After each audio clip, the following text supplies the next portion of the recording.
ഇപ്പോൾ 2025-ലും സ്വർണ്ണക്കൊള്ള നടന്നിട്ടുണ്ട് എന്നാണ് SIT കോടതിയിൽ സമർപ്പിച്ചിട്ടുണ്ട്. ശ്രദ്ധിച്ചിരുന്നു, ഇന്നൊക്കെ വായിച്ചിരുന്നു. 2025 വരെ കോഴ നടന്നിട്ടുണ്ട്. കോഴ നടത്താവുന്നിടത്തോളം നടത്തിയിട്ടുണ്ട്. അതാണ് അവസ്ഥ. ഈ വിഷയത്തിൽ കൂടുതൽ ആളുകളിലേക്ക് അറസ്റ്റിലേക്ക് കടക്കുമോ? അത് ഏതായാലും SIT ആണല്ലോ തീരുമാനിക്കട്ടെ, അവര് തീരുമാനിക്കട്ടെ. ഏതായാലും കോടതിയിൽ എത്തുമ്പോൾ സർക്കാർ ഇടപെടും.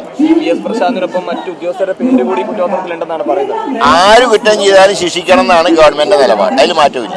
ഇത് രാഷ്ട്രീയ പ്രേരിതമാണ് എന്നൊരു ആക്ഷേപം ഇത് ഞാൻ പറയുന്നത് ഞങ്ങളുടെ കാലത്ത് നടന്നതല്ല. അന്വേഷണം നടത്തിയത് കഴിഞ്ഞ സർക്കാരിന്റെ കാലത്ത്.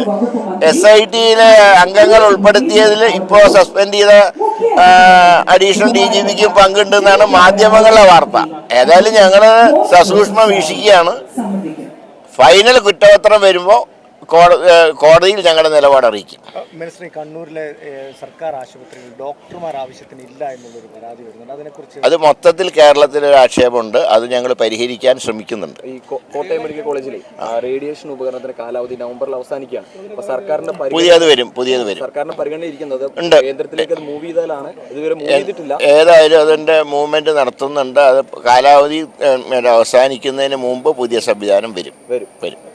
എല്ലാ കാര്യങ്ങളിലും അതിനാണ് ഈ അദാലത്ത് നടത്തുന്നത് തന്നെ. ഒരു ജില്ലയിലുള്ള മെഡിക്കൽ കോളേജ് മുതൽ പ്രാഥമിക ആരോഗ്യ കേന്ദ്രങ്ങൾ വരെയുള്ള ന്യൂനതകൾ പരിഹരിക്കാനാണ് ഇതുപോലെ അദാലത്തുകൾ സർക്കാർ നടത്തുന്നത്. ഈ ഉപകരണത്തിന്റെ കാര്യം ശ്രദ്ധയിൽപ്പെട്ടിട്ടുണ്ടോ? തീർച്ചയായിട്ടും. ഇവിടുത്തെ എല്ലാ കാര്യങ്ങളും മെഡിക്കൽ കോളേജിന്റെ എല്ലാ കാര്യങ്ങളും അപ്പോൾ തന്നെ MLA അറിയിക്കാറുണ്ട്.